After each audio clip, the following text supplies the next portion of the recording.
Well, what Veblen argued is that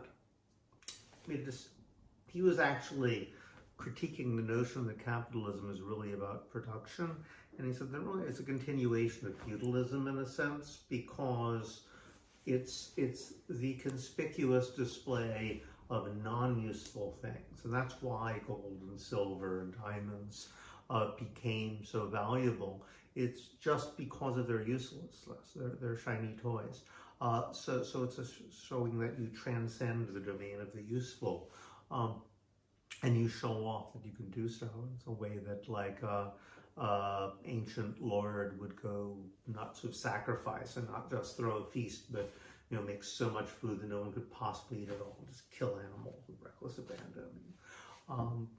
And his argument is that this is still ultimately what capitalism is about.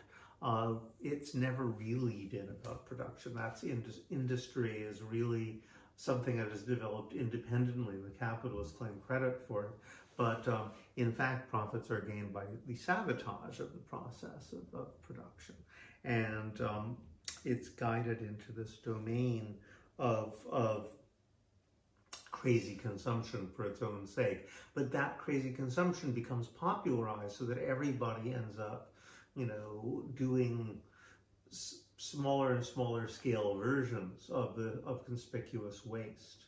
So we're all like little quack-noodle lords potlatching.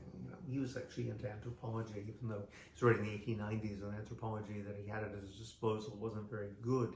He already picked up on the idea that what people are doing in a lot of societies is equivalent of intentionally throwing stuff away.